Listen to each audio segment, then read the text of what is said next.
Happy Friday po sa ating lahat. Ako si Benison Estareja. Patuloy pa rin ang mga paulan sa malaking bahagi ng bansa dahil sa tatlong weather systems.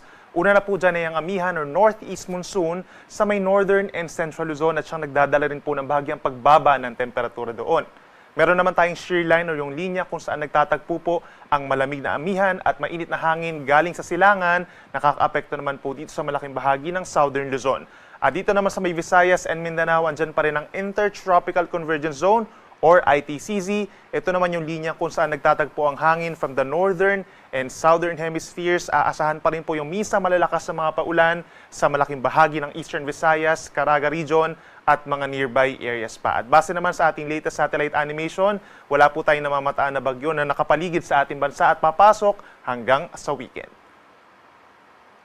Ngayong araw po, asahan pa rin ang makulimlim na panahon sa malaking bahagi ng Northern and Central Luzon, kabilang na dyan ang Cagayan Valley, Cordillera Administrative Region at lalawigan po ng Aurora. Sasamahan din yan ng mahina hanggang katamtaman ng mga paulan dahil sa northeast monsoon or amihan. Asahan din po ipagbaba ng temperatura lalo na sa madaling araw. Sa ating mga kababayan po sa may Quezon and Bicol Region, magdala po ng payong dahil magpapatuloy pa rin ang misa malalakas na mga pagulan at mga thunderstorms. Epekto po yan ng shear line o yung banggaan ng malamig at mainit na hangin. Habang dito naman sa natitirang bahagi ng Central Luzon at Ilocos Region as well as Metro Manila, may bahagyang epekto yan ng amihan.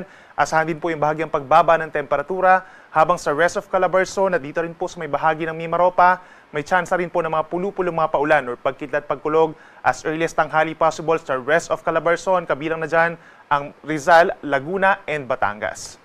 Sa Metro Manila, asahan po yung bahagyang pagbaba ng temperatura sa madaling araw, 23 degrees, pero pagsapit ng tanghali, aabot pa rin po sa 33 degrees Celsius yung ating maximum temperature, habang sa Baguio naman maglalaro between 16 to 23 degrees ang temperatura. Sa ating mga kababayan po sa Palawan at sa Western Visayas, particular sa Panay Island, asahan pa rin na bahagyang maulap hanggang kuminsan maulap na kalangitan at sasamahan din yan na mataas sa tsansa ng mga paulan at mga thunderstorms pagsapit ng tanghali hanggang sa gabi. Sa ating mga kababayan po dito sa may Negros Island Region, Central Visayas at lalo na po sa may Eastern Visayas, asahan din po ang kalat-kalat ng mga ulan and thunderstorms, epekto ng Intertropical Convergence Zone. Possible yung moderate to heavy na mga paulan doon po sa may areas ng Eastern Samar, Leyte and Southern Leyte, kaya nag-ingat po sa mga posibleng pagbaha at pagguho ng lupa. Sa ating mga kababayan po sa Metro Cebu, temperatures from 25 to 31 degrees, habang mainit sa Palawan hanggang 33 degrees Celsius.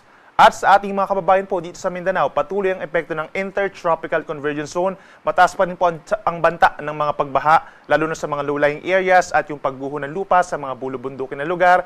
Asahan yung mga kalat-kalat na ulan ng mga thunderstorms, kaya lagi magantabay sa ating mga rainfall advisories and heavy rainfall warnings, lalo na po sa may areas ng Surigao and Dinagat Islands. Temperatura natin sa Zamboanga hanggang 33 degrees, habang sa Davao City naman hanggang 32 degrees Celsius. Dahil pa rin sa malakas na pag-ihip ng northeast monsoon, meron pa rin tayong gale warning or banta sa matataas sa mga alon sa baybayin po sa may northern and central Luzon. Kabilang na dyan ang baybayin ng Batanes, Ilocos Norte, bahagi ng Ilocos Sur, ganyan sa baybayin ng Cagayan, pababa ng Isabela and northern Aurora, hanggang 4.5 meters or nasa 1.5 palapag po ng gusaling taas sa mga pag-alon.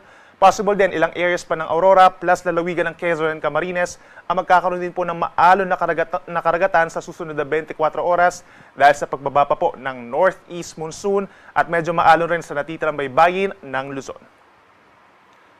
Over this weekend, possible po na may mabuong low pressure area somewhere dito sa may cloud cluster sa pagitan po ng Visayas and Mindanao. Yung assessment natin, mababa ang tsansa na ito ay magiging isang ganap na bagyo, subalit magpapaulan ito over the weekend in many areas of our country. Kabilang na rin dyan ang Southern Luzon, lalo na sa may areas ng Bicol Region, Calabarzon, halos buong Mimaropa, at magpapatuloy din yung mga paulan dito sa Visayas. Yung bahagi ng Mindanao, magkakaroon din po ng mga paulan dahil dun sa epekto ng possible formation of a low pressure area plus the Intertropical Convergence Zone. Pero ang pinakamaapektuhan po talaga itong nasa eastern side ng ating bansa. Kaya naman by tomorrow, possible po yung heavy to intense na mga paulan or nasa 100 to 200 millimeters sa dami ng ulan po yan bukas. Camarines Sur, Catanduanes, Albay, Sorsogon hanggang dito sa may Northern Samar. Medyo mataas po ang tsansa na magkakaroon ng mga pagbaha at mga pagguho ng lupa sa mga mountainous areas. Habang possible naman po in some areas yung mga flooding and landslides dito sa Quezon Province, Aurora, Camarines Norte, gayon din sa Masbate, Samar, Eastern Samar, Biliran, Leyte hanggang dito sa may Southern Leyte and Dinagat Islands, moderate to heavy na mga paulan dahil sa pinagsamang epekto ng shear line, intertropical convergence zone and possible low pressure area po. Then pagsapit naman po sa Sunday, unang araw ng Disyembre, meron ng mga paulan pa rin dito sa bahagi ng Bicol Region. Asahan po yung 100 to 200 millimeters or heavy to intense na ulan sa Camarines Sur, Albay and Catanduanes. Mataas pa rin ang banta ng baha at landslides. At meron din tayong mga moderate to heavy na paulan or nasa 50 to 100 millimeters. Dito pa rin sa Quezon sa amin, dito rin po sa Camarines Norte, Sorsogon, Northern Samar and Eastern Samar. Kaya't patuloy na magantabay sa ating mga rainfall advisories and heavy rainfall warnings. And other areas pa rin po ng Southern Luzon, Visayas and Mindanao, inuulit natin magkakaroon din po ng mga paulan. At over the weekend naman, yung ating mga kababayan po sa may Northern and parts of Central Luzon, Cagayan Valley, Cordillera Region and Aurora, may epekto pa rin po ng Northeast Monsoon. Asahan pa rin ng makulimlim na panahon at pagbaba ng temperatura. Kabilang na rin dyan ang Ilocos Region at natitira rin bahagi ng Central Luzon as well as Metro Manila. Sunrise po natin ay 6:04 in the morning at ang sunset ay 5:25 ng hapon. Yan pa rin ang latest mula dito sa Weather Forecasting Center ng Pag-asa. Ako muli si Benison Estareja na nagsasabing sana mang panahon, Pag-asa magandang solusyon.